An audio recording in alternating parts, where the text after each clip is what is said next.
So if you are struggling to find a senior living community for a loved one or a friend, do I have a treat for you? Today I am joined here by my friend Maureen Walker, who specializes in helping getting your loved one placed in an assisted living community. And we are going to get to talk about all the things, price points, all that stuff. This is a service that I didn't know existed when we first met. And ever since we have started talking and doing content together, it has blown me away that the service that you provide is available. Yeah, there's a lot to it, and that's what I specialize in, to help with that and kind of figure out all the ins and outs. There's a lot of them. Even sometimes, as I've been in business for 8 years now, I learned something during those times that we're doing, looking for that, and regulations change and laws change and stuff like that. So then we just kind of figure all that out and we make the best choice. Yeah. Yeah. So tell me, how did you, because I'll be honest, there's a lot of businesses that we have on the show, and it's very interesting because, right, you get high school, there's not someone who's in this profession, right? It's your lawyers, your doctors. How did you get into helping people place their loved ones in assisted living communities? Well, I've worked in the senior living arena for 35 years. And so I was in different positions as an executive director of a building. Then I went on to do regional director work. So I did many, many years of traveling work where I was oversight of usually 8 communities at a time. And so we got to see the structures of that. And that was with a few different companies through the time that I had worked with them. So then when I was kind of at a point in my life, I was trying to figure out what do I do when I grow up. And I had just lost my mom. And then, I just started looking into a couple things. And the senior placement idea came up. Assisted living locators came up. And so I checked into it. And 2 months later, I found myself being a franchise owner with assisted living locators. And then after my first year, I expanded that and have expanded to a second territory with assisted living locators. So I cover the whole northern Colorado, from North Metro Denver to the Wyoming border. Yeah. Yeah. And I will say this service is one of the, I'm going to say it's a hidden service, essentially, because I know when me and my wife, her grandparents, her parents were trying to find an assisted living community for their mom and dad and all that stuff. And it was hard on them. It was very hard. And at the time, we didn't know that something like this even existed. And so I really love that this service is around. Now, I also love that you guys are kind of I'm going to say realtors, but I don't know if that's being mean. You guys are the realtors. Yeah, okay. We've been called that, yeah. The realtors of the assisted living communities. But I love that it is that structure, because a lot of people well, how much does that service cost? Because trying to find an assisted living community can be taxing on just finances in general. And now it's okay, now I have to pay somebody. But you guys don't actually get paid directly. Yeah, not from our clients. Yeah. So if you become a client for us, we don't charge anything for that. So we get paid from each of the senior living communities, much like a realtor. Mm-hmm. So that's a one-time fee.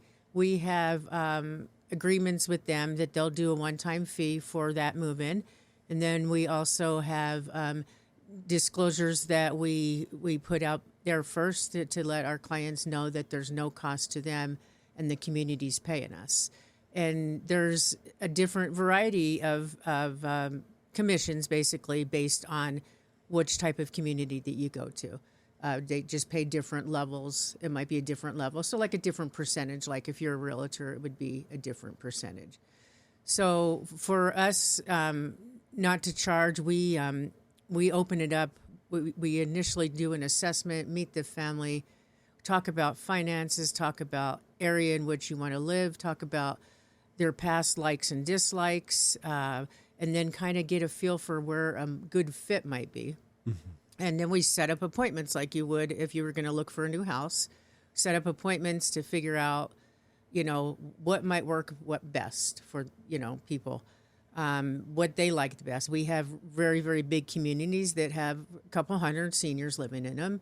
And then we've got some that have, around 45 or 50. So we really take the person's personal desires, personality, what they might like, and then show them options that would fit their needs. So before we ever go into any building, we've done a pretty in-depth assessment of what they want. And then also one of the most important things is price ranges, because we do have communities that run from, it's just like buying $1 million home versus a $500,000 home versus a $240,000 home. So we go into price ranges. We've got some very, very nice continuum of care, senior care communities that do charge more. And so we help families figure out how they're going to afford it through a lot of different options they might have, savings. A lot of times the question comes up, do you have a long-term care policy? And people will say, oh, I think so. Well, I hope that think so turns into a long-term care policy, because that long-term care policy will, really, really help out with expenses. Yeah. Like so, yeah. And I love that you mentioned that you actually sit down with the families. This isn't like, okay, cool, we're going to just check the boxes and, here's what's available. Take your pick. From what it sounds like, you are walking them through this entire process and going through a list of items to consider when choosing the right community. Correct. Yeah. And so there's a variety of different types of what we call placement. Sometimes it does have to be a little more hurried depending on the person. Let's say that, your mom lives at home alone. She has a fall. She has to go to rehab, and it's determined that she can't go home alone. So we have a shorter window of time at that point. And, we would, come to the rehab and then start working with them about getting her, rehabbed back to what, her baseline was and stuff like that. And then so sometimes I have done a placement within a week. It can go that quickly. We've, had some kind of, we call them more urgent placements. So we just find out about the person we're working with. We look to see who has an immediate opening. And then we will suggest those places that are, valuable to them that has an immediate opening. When you take more time to look, then you kind of get more choices. And a lot of times, the best case scenario, once I meet someone, is to have at least a couple weeks. That's the best case scenario if that's what they need, because we're shopping. We're going shopping a little bit to find out really fits for them. So I've worked with people that we've, helped place in just a couple of days, from a quick hospital discharge, can't go home kind of thing, to my longest client took 22 months from the time we met to the time we actually made a decision on what to do. So, yeah, so it kind of, I just always say that's my range, from a few days to 22 months. Yeah, 22 months. That is a very long time. That is, for those of you guys who don't know, that is close to 2 years. Yeah. So if you're sitting there like 22 months, that sounds like a long time. It's almost 2 years. Yeah. Yep. Staying with them for 2 years. And again, just you aren't charging them anything in that time frame. It Correct. is, you don't get paid until they get placed, much like real estate, because the realtor doesn't get paid until the house closes. And then, of course, everything is different based off the locations. Why would someone want to work with someone like you as opposed to just doing it themselves? I personally know why, but right, someone might be like, I think I might be able to handle this myself. It's fine. Like, I'm good. Yeah. I would think that the reason a person would want to work with us is we keep things in order. If you and your wife walk into the senior living community up the street here, and you say, "I want to move my mom in," you're going to get just their opinion of their building. So that's and there's nothing wrong with that. I used to supervise people that did that kind of thing, so there's nothing wrong with that. But the reason that you would want to work with us is we will give you choices and take you to places that we know are well, everybody's certified with the state, so I mean that they're up to state standards. The concern more nowadays is staffing. Staffing's a concern in any business that we have. So we know that the communities that are well staffed, they communicate well with their clients. Also, one of the things I want to add while I'm thinking of it is that once a person moves into assisted living, it doesn't necessarily mean our job is over. Mm-hmm. We encourage families to keep in contact with us to how are things going? Have you ran into any concerns? Because there is going to be concerns at different times. Yeah. And so we want to make sure that we have helped you find the right place, and that would be their last living situation, and then, so we want people to keep in touch with this. There can be frustrations in senior living. Mm-hmm. I've worked in them. I've managed them. I've had those frustrations. And a lot of times it comes down to, are you communicating? Are you telling people what, is going on? And just an example of somebody I had that I always have kept in mind is I helped them, move in, and then I found out that about somewhere within the year, they had moved out and, didn't call me to ask, for help again. And it wasn't anything really against what I did. They were just not really happy with what was going on. So some of the things that we can do in that case is, if we know that, we go in and talk to the manager there, the director, or the nursing staff, or wherever the concern might be, mm-hmm. and talk to them and say, is this just a miscommunication? Is this something that really isn't happening? Things, a lot of different variety of different things that could happen. So we really try to keep that relationship. I have some of the relationships that I kept.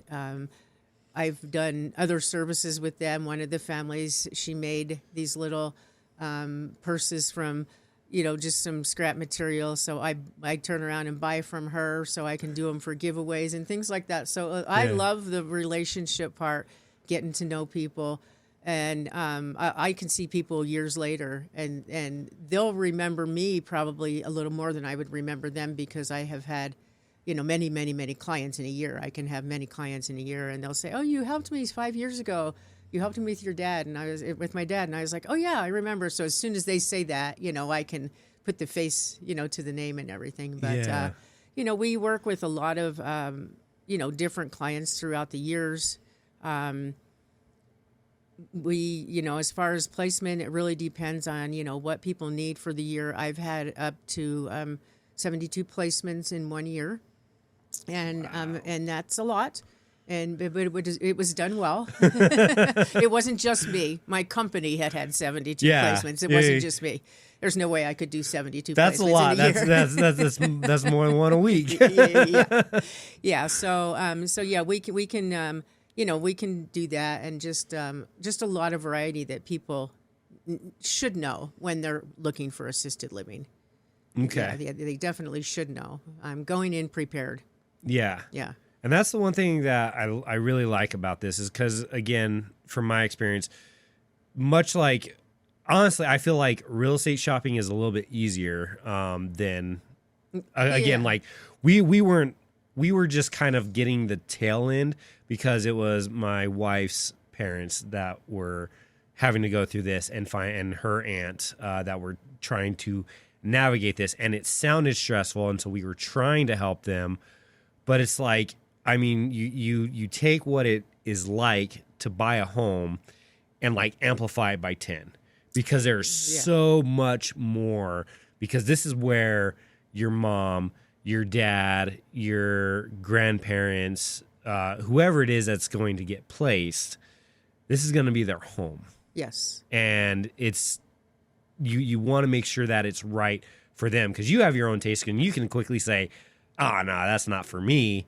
But it's not about you. It's about your loved one. And so having a professional come alongside and partner alongside and really help you narrow down those choices and see what's out there, I just think that is fantastic. Like, this is like a certain, like, why wouldn't you utilize this service? Yeah, that's what we try to get out to people, because I also sometimes hear, oh, I wish I would have known you before.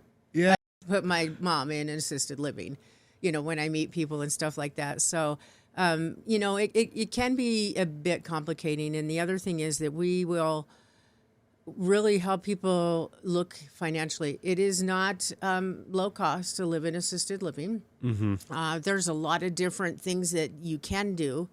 There is some communities that are only private pay. So if you're going in, you only can have private pay. And private pay means, personal income, long-term care policies, different things like that. There are some, and fewer, but there are some people that do take Medicaid. And Medicaid is a very, very challenging thing when it comes to assisted living. Not many of the buildings do that. And then there's also a plan that is considered if they have some money to start and they will run out of money.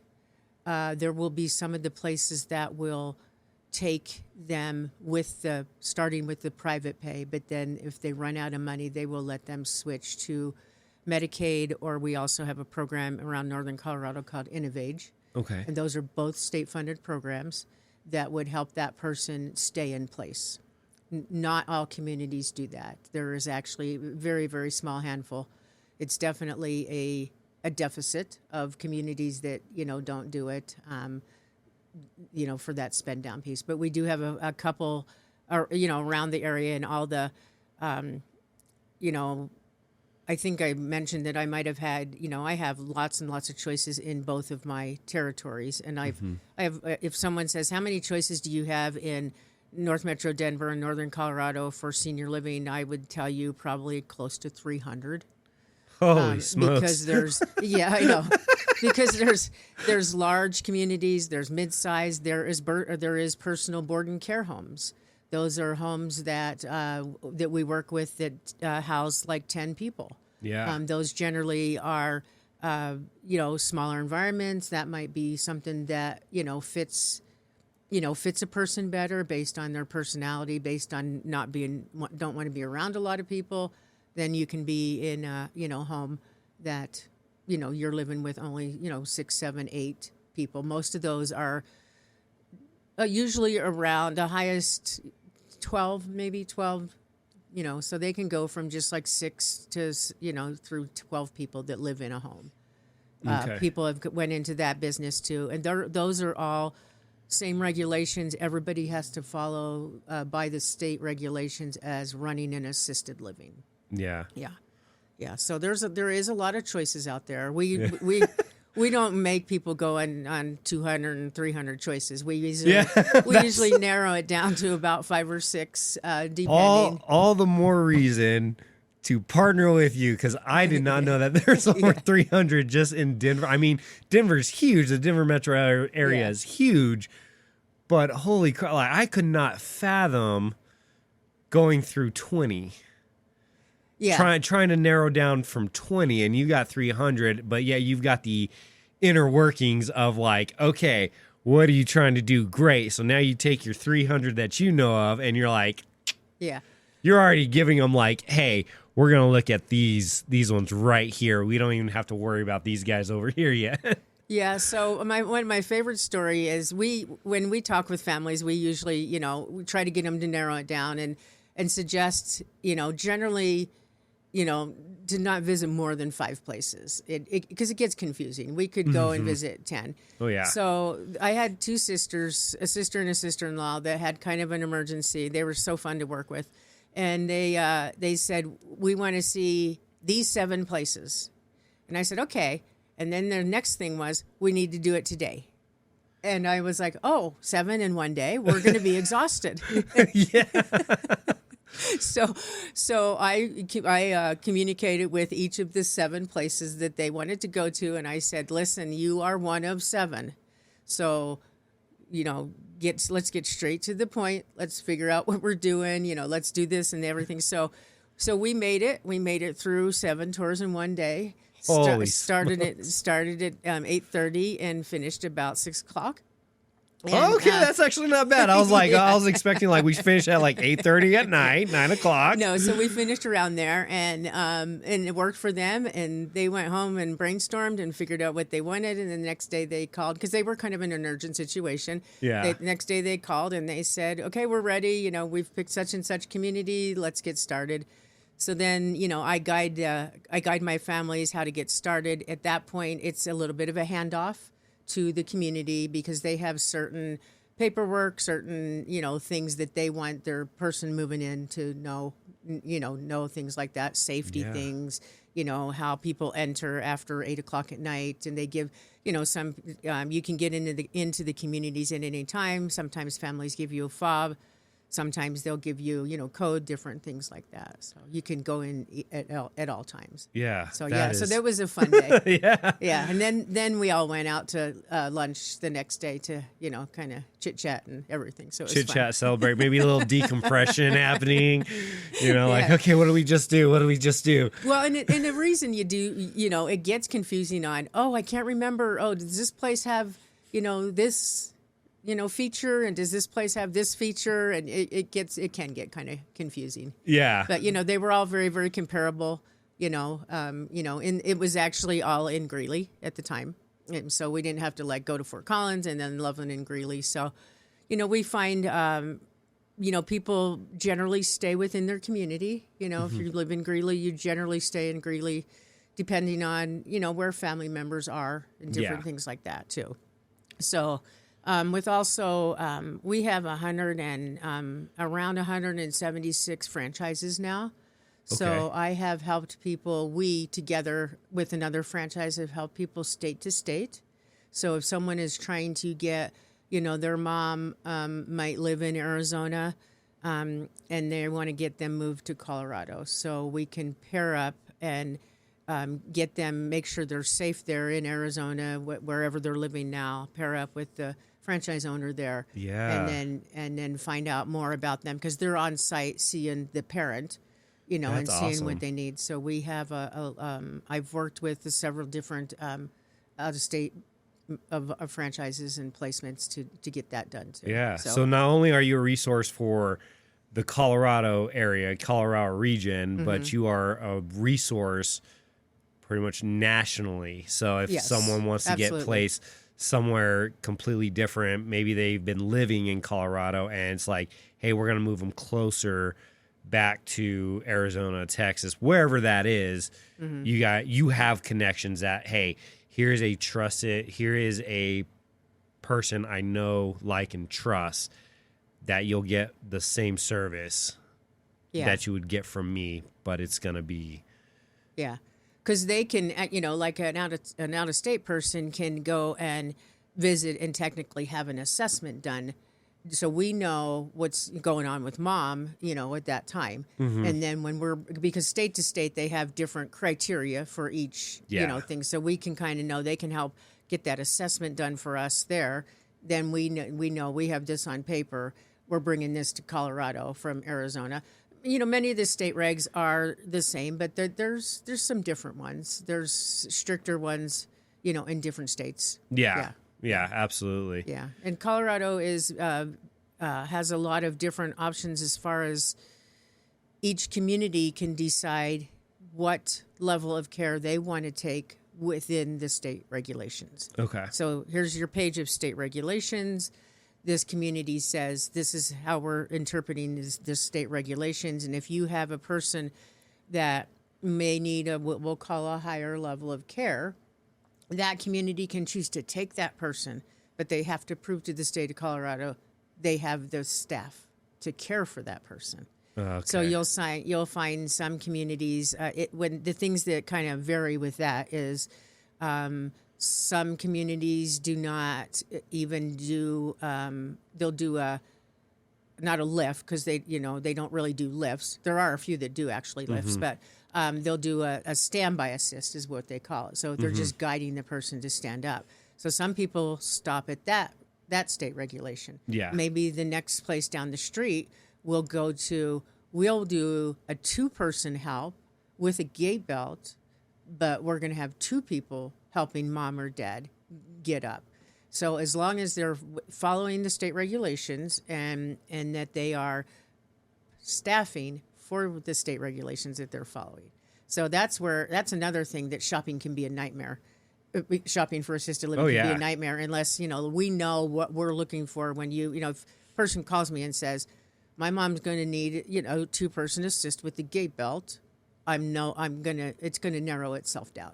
Yeah. It's going to narrow. I'm not going to take them to a place that doesn't do that. We're going to go to a place that will do that. That's, decides that that's what they're doing. Which definitely helps because, again, like as, just a regular person, you now have to call all these different places yourself and just get that, before you even start, get that question answered if they're going to be able to accommodate based off your restrictions or needs. And that in itself is going to be taxing, but it's like, hey, if they come to you, it's a matter of like, oh, cool, yeah, we're not even going to worry about these guys. We're going to start, and you're going to we're going to start looking right here. And that saves a bunch of time in itself right there. And one of the things that you kind of mentioned on was like the cost, right? It's pretty pricey. But with your experience, you've got some like ins and outs of like, hey, here's how we can make this affordable, right? Correct. Yes. Yeah. And so there's some pricey places. I'll never make it to there if I ever have to go into senior living, but they're nice. Yeah, there's some nice places. And so we that's another thing. We want to narrow it down. Where's the money coming from? How long do you think it's going to last? I met a lady the other day that she really had no concerns about finances. And then her family said, well, your financial advisor said you had like 20 years worth of money. Well, she was 89 and I'm not sure that she would need her 20 years worth of money, but she had a lot of choices with her 20 years worth of money. Yeah, that does help for sure. Yeah. And so, and long-term care policies are always a question. What are they? People say, oh, I know my mom's had a long-term care policy for years. I know nothing about it. I know a lot about them. I can read them and probably in about 10 minutes figure out what it is, because some long-term care policies are lifetime. Some long-term care policies only are good for 4 or 5 years. It depends on what was taken out at the time. Yeah. And we really encourage people to then, use them if they have it. And so, we also just focus on the, we can never guess how much lifetime a person has left. We never know those things, but we can try to, if they've had a lot of things happen in life and maybe, they're a shorter term stay, then, maybe you want to put that money out to have that really good care, knowing that they're a shorter term stay. Yeah. A lot of places nowadays, and when I first started, in the late 80s to be directors in buildings, we did much less than what assisted livings do right now. And that was all based on just the growth of assisted living. In general, a person can move into an assisted living and stay through a lifetime in general. Because even if they get to the point where they're past the care of which the senior living community can provide, you can still stay with that extra support so they can stay and go on hospice within that community. Okay. They can stay or they could have additional help with home care or home health. And that's extra support. That would be extra, money, but it would keep them in that situation longer. Okay. So, and then another thing I didn't mention, I was talking about the long-term care policies. There are benefits for veterans. It's called VA aid and attendance. We have resources to send people out to find out if they will help, reimburse and pay for rent for that client. Okay. I've seen reimbursement. It depends on a lot of things. You see, that's the thing. I might get deep into that. I just know that resource depends on when you served, how long you served, if you were active, how long, and things like that. So we've got great resources to find out whether that can help. So I've seen reimbursements for people up to, just a couple $100 to $1,500. Oh, wow. To get reimbursed to help them pay for that monthly rent. And then, a lot of times another variety of different things that happen within communities is some people, you move in, you pay rent, and then you pay for each individual care you might need. Okay. Or you pay rent and then you pay for a level of care and what fits in the level. So you could go into one place that you fit into level 2, but then you have level 3, 4, and 5 to advance to. Okay. You're going to pay more. The charge is going to go up, but you'd pay level 3, 4, and 5 that you would advance to until they say you have capped out to, what we can do. But then they still, again, won't kick you out. They say, is there another outsized resource that can provide what we can and can't do? Yeah. Yeah. So you mentioned it sounds like they like to try to keep you within once you find your assisted living community, they try to keep you in it. Have you had instances where someone was getting moved out of an assisted living community, and have you helped them in that aspect? And what does that process look like? I have helped more of the clients that I had put there if they call for help, if they have to go on to higher level of care or skilled nursing, or something like that. And so my success rate is very good. In all the years, I've had 2 people that didn't really like what they picked. Okay. They stayed there a few months and they, called me back and said, this is just really not working for me. They both did go to a different community, but we really wanted to work for them. So yes, we did help them with, that second option.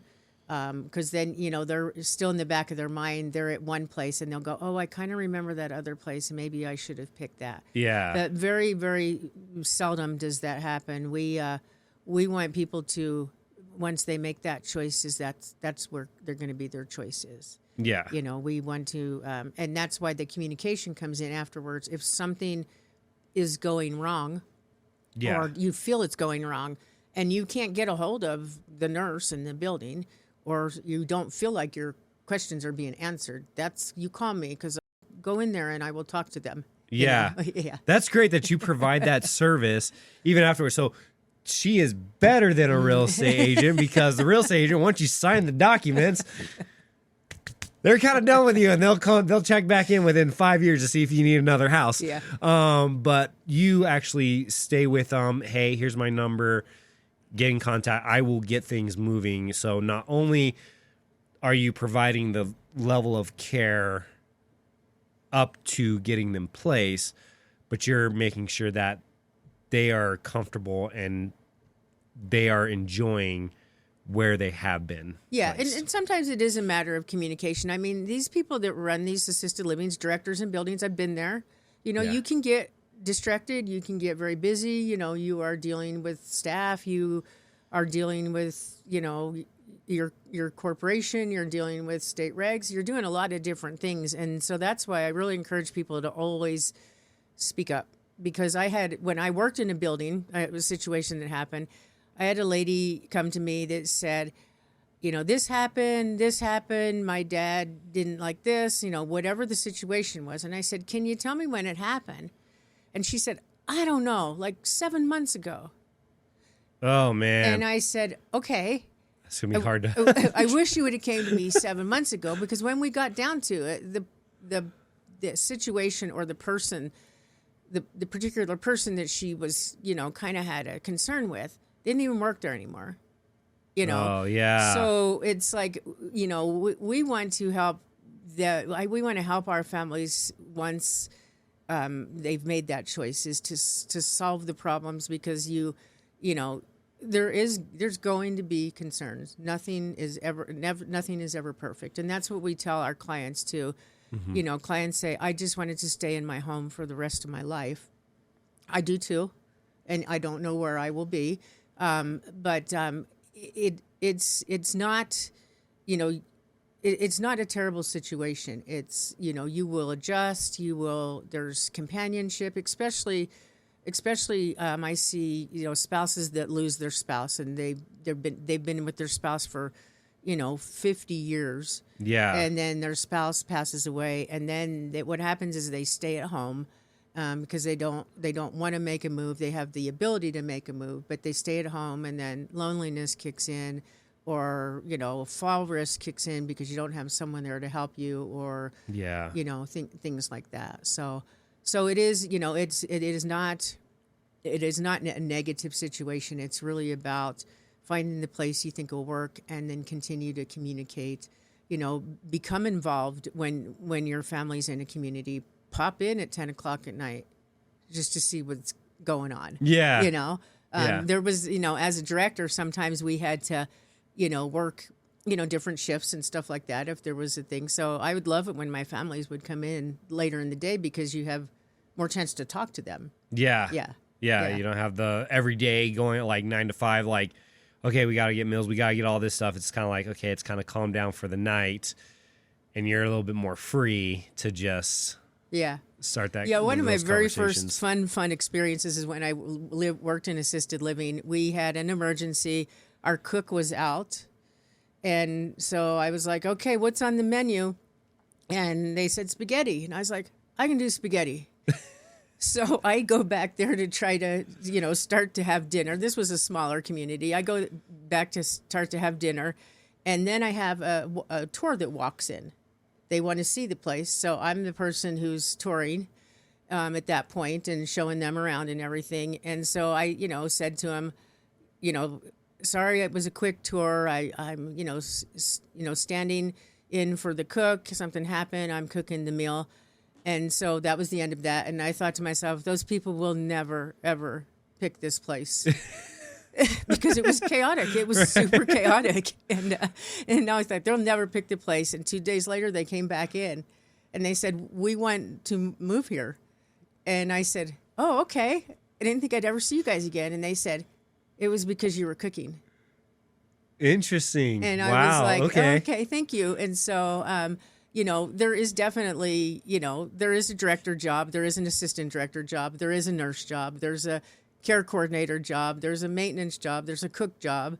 There's all those jobs within it. But if, our buildings that thrive are the people that are willing to step in and take care of what needs to be taken care of at the time. Yeah. And not sit in a position. And, that we also know that. We know the communities that, have that team effort, that they're going to kick in. They're not going to, and then we had when the fires were in Loveland, one of the communities in Loveland had to evacuate. Mm-hmm. And I saw that as, disruptive to, their residents and different things like that. So I called and I said, do you need me to come and help?